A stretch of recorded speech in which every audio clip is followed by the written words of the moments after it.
আসসালামু আলাইকুম। দাঁড়ান বাইকটা সেল ও শিট কি মারা লাগবে।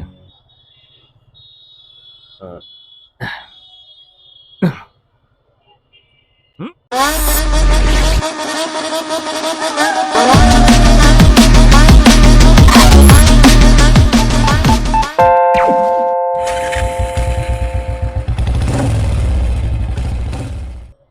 বুম বুম কাকা চ্যানেলে স্বাগতম।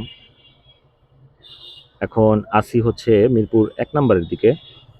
আসছিলাম দারাজের পিক পয়েন্টে। এটা হচ্ছে মল্লিক টাওয়ারে মিরপুর ১ নম্বর। যারা হচ্ছে মিরপুরের এই ১ নম্বর ২ নম্বর এই আশেপাশে এলাকায় থাকেন তারা চাইলে ধরেন দারাজ থেকে কিছু অর্ডার করলে আপনি রাস্তাটা একটু পার হয়ে নেই, বের হয়ে যাও। ও হ্যাঁ, যেটা বলতেছিলাম সেটা হচ্ছে ওই পিক পয়েন্ট থেকে যারা হচ্ছে ওই যে হোম ডেলিভারি নেন বা বাসায় নেন সেক্ষেত্রে একটা সার্ভিস চার্জ বা ডেলিভারি চার্জ বলে, ডেলিভারি চার্জ দেওয়া লাগে। তো আপনার পিক পয়েন্টে দিলে এখানে ডেলিভারি চার্জটা লাগবে না, আর আসা যাওয়ার পথে নিয়ে নিতে পারবেন। এটা আপনার 8:30 পর্যন্ত খোলা থাকে, রাত্র 8:30 পর্যন্ত খোলা থাকে। তো এখানে আসছিলাম একটা কাজে, এটা নিয়ে এখন যাচ্ছি হচ্ছে খিলগাঁও। খিলগাঁও যাবো হচ্ছে, আমার এক বড় ভাই আছে মানিক ভাই, আমার চোখের মানিক, মানিক না নয়ন কি বলে ভুলে গেছি। আচ্ছা নয়ন মানিক, মানিক হ্যাঁ। ও শিট, মানিক ভাইয়ের সাথে দেখা করতে যাব। তো মানিক ভাই অফিসে আছে এখন বর্তমানে, তার বাসাও খিলগাতেই। তো তার অফিসে আমি সরাসরি যাব। তো যাওয়ার পথে ভাবলাম আপনাদের সাথে একটু কথা বলি, কথা বলতে বলতে একটু সময় কাটাই। সেটা হচ্ছে ওই গত ভিডিওতে দেখছেন আমাদেরকে, দাঁড়ান একটু আমি দেখি ফোকাস টোকাস ঠিক আছে কিনা একটু চেক করে নিই।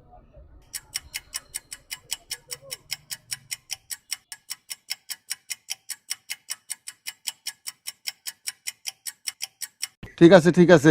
হুম, একদম খাপে খাপ। ও বাবা সেলফ কাজ করছে, বাহ সুন্দর সুন্দর। ওকে হ্যাঁ, কি যেন বলতে চাইছিলাম, বলতে চাইছিলাম হচ্ছে এই মানিক ভাইয়ের সাথে দেখা করতে যাব। আর হচ্ছে ওই গত ভিডিওতে আপনারা দেখছেন যে আমাদেরকে আপনাদের প্রিয় স্যাডি কাকা, সে হেলমেট না পরার কারণে সাওয়ারি সাওয়ারি আমাদের উপর ভর করে নাই, হেলমেট না পরার কারণে পুলিশ ভর করছিল। ঠিক আছে, ওদেরকে রাস্তায় আটকে দিছিল। এটা কি যেন সাওয়ারির এই যে বাসার নিচে যেটা প্রথম, তারপর হচ্ছে ওরা ওই বাম পাশে নতুন একটা ইয়ে করছে শোরুমের মতো সুন্দর। Carry on bro. এখন আসি হচ্ছে মিরপুর ২ নম্বরের রাস্তার দিকে, হাতের ডান দিকে একটা গলি দিয়ে ঢুকবো। এই দিকে আপনারা হচ্ছে আমেশ হোটেল পাবেন। এই হোটেলটা খুব ভালো নাকি শুনছি, এখনো যদিও আমি খাই নাই, তবে খাওয়ার ইচ্ছা আছে।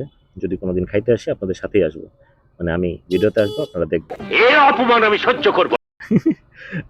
ওকে, যেটা বলতেছিলাম সেটা হচ্ছে ওই যে গত ভিডিওতে দেখছেন যে পুলিশ আটকাইছিল আমাদেরকে। পুলিশ বলতেছিল সার্জেন্ট, দায়িত্বপ্রাপ্ত সার্জেন্ট।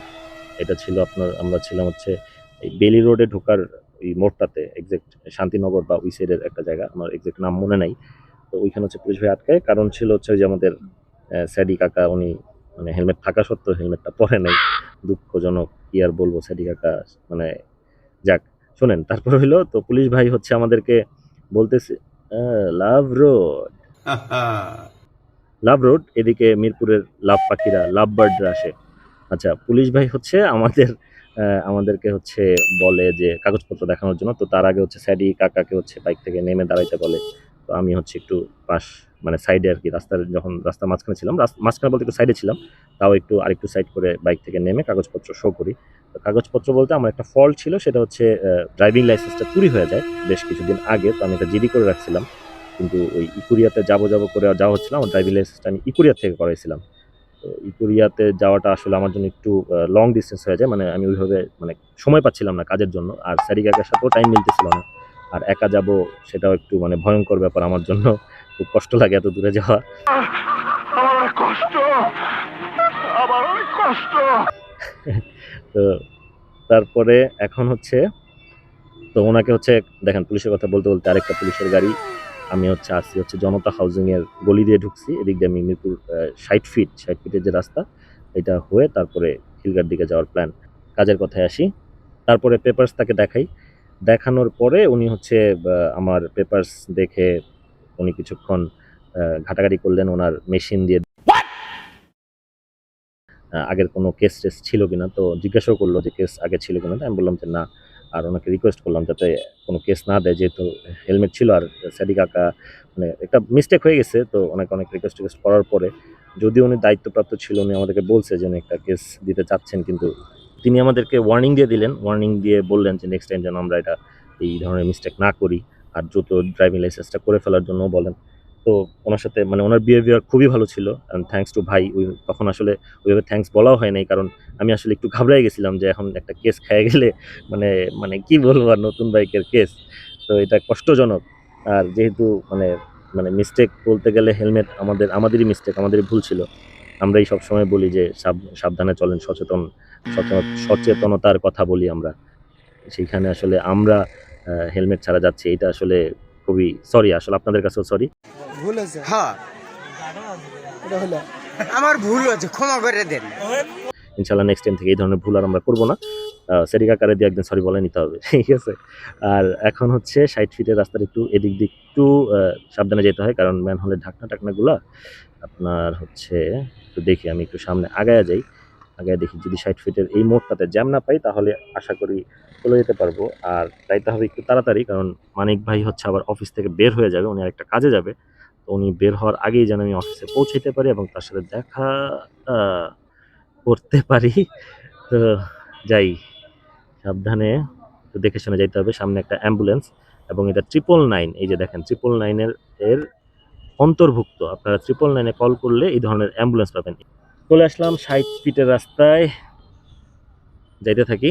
ও হ্যাঁ, যেটা বলতেছিলাম, তো ড্রাইভিং লাইসেন্স আমি হচ্ছে দেখি কোরিয়াতে সাদি কাকার সাথে প্ল্যান করব, ফোনে কথা হয়েছিল একবার যে কি করা যায়, সেও মনে হয় একটা ছুটির ব্যবস্থা করতেছে, যদি করতে পারে ইনশাল্লাহ কোরিয়াতেও যাব, যে হচ্ছে ড্রাইভিং লাইসেন্সটা করাই নিয়ে আসতে হবে, যদি একটু প্যারা হয়ে যায় এত দূরে আসলে যাওয়া, আর ড্রাইভিং লাইসেন্স যাইয়া নিয়ে আসা, আবার তারপর হচ্ছে আপনার মানে মানে কয়েকবার যাওয়া লাগে আর কি, এটাই হচ্ছে বেশি কষ্ট হয়ে যায়। মানে একবারে যদি কাজগুলো আমাদের জন্য ইজি হইতো তাহলে আরো সুবিধা হইতো। এখন নতুন কিছু নিয়ম আসছে শুনছি, তো এখনো যদিও ঘাটাঘাটি করি নেই, একটু ঘাটাঘাটি করেও দেখবো, যদি ওখান থেকে কোনো ভালো বেনিফিট পাই তাহলে আই থিঙ্ক আমার কষ্ট একটু কম হবে। এটা হচ্ছে 60 ফিটের এই যে মণিপুরি মণিপুর স্কুল উচ্চ বিদ্যালয়, এইখানটা হচ্ছে মিরপুর 60 ফিটের রাস্তা। এদিকে যারা হচ্ছে বাইক রিলেটেড মিরপুর 10-এ আসেন, অনেকে হয়তো মিরপুর 60 ফিটের রাস্তাটা চেনেন না, তারা হচ্ছে মিরপুর 10 মানে 2 নম্বর যে থানার পিছনের যে রাস্তাটা, এই রাস্তাটা দিয়ে আসলে আপনারা 60 ফিটে ইজিলি চলে আসতে পারবেন। আর 1 নম্বর দিয়ে আসলে যে জনতা হাউজিং এর যে গলিটা দিয়ে আমি ঢুকছি, এটা হচ্ছে বেসিক্যালি একটা শর্টকাট রাস্তা আর কি। আমার হচ্ছে খিলগা পৌঁছাতে হবে, মানিক ভাই বেরোয় যাবে বলছে 6টার মধ্যে, এর আগেই পৌঁছাতে হবে। রাস্তায় জ্যামের কি অবস্থা আমি জানি না, আজকে গুগল ম্যাপটাও চেক করি নাই, ভাবছি যে যাইতে থাকি, হাতে যেহেতু সময় নাই, তো একটু তাড়াতাড়ি চালাই যেতে হবে। আর এখন ঘুরতে সময় এখন 4:45, হ্যাঁ। ও যেটা বলতেছিলাম সেটা হচ্ছে ওই যে 60 ফিট যারা আসতে চান, এদিকেও কিন্তু বাইকের বেশ কিছু সার্ভিস পয়েন্ট আছে, তারপর শোরুম পাবেন, এরপরে হচ্ছে আপনার কি বলে এটারে অ্যাক্সেসরিজ যে পাওয়া যায়, এরকম অনেকগুলো শপ পাবেন। আর কয়েকটা গার্মেন্টস রিলেটেড কিছু দেখলাম যে নতুন হয়েছে এগুলা, এখানে যদিও আসা হয় না, আমার হচ্ছে এক্সপোর্ট কোয়ালিটির জিনিসপত্র আমি প্রচুর কেনা হয়। সো ওই কারণে আমি ওই যে মাঝে মধ্যে দেখেন যে ওই নান্নু মার্কেট যাই, ওটা আমার বাসার আশেপাশে এবং একটা আমার প্রিয় একটা জায়গা, তো ওই জায়গাটাতে যাই, ওইখানে অনেক এক্সপোর্টের জিনিসপত্র পাওয়া যায়। যারা হচ্ছে নান্নু মার্কেট চেনেন না তাদের ইনশাল্লাহ আরেকদিন ভালো করে মার্কেটটা দেখাই দিব আপনাদের ঘুরে ঘুরে। আচ্ছা, রাস্তায় এখন কি অবস্থা জানি না, সামনে জ্যাম ট্যাম থাকতে পারে। আর যাবো যেহেতু খিলগায়, সো আমার বের হইতে হবে হচ্ছে বিজয় সরণি হয়ে তেজগাঁ ফ্লাইওভার পার হয়ে হাতিরঝিল দিয়ে বনশ্রী, হ্যাঁ ওই পাশটা দিয়ে আফতাবনগরের যে গেট, ওই গেট রামপুরা হয়ে দেন খিলগায়। সো অনেক দূরের রাস্তা, একটু জ্যাম ট্যাম থাকলে একটু টাইনে টাইনে যেতে হবে, আমার একটু তাড়াতাড়ি যাওয়া দরকার। তো আজকে আর বেশি লং রান করবো না, এইখানেই আজকে ভিডিওটা শেষ করে দিই। আজকে এইখানেই শেষ করে দিচ্ছি, আমি হচ্ছে ক্যামেরা ট্যামেরা গুছায় ফেলি। ইনশাল্লাহ নেক্সট ভিডিও করলে আপনাদের সাথে কথা হবে। সবাই ভালো থাকবেন, সুস্থ থাকবেন।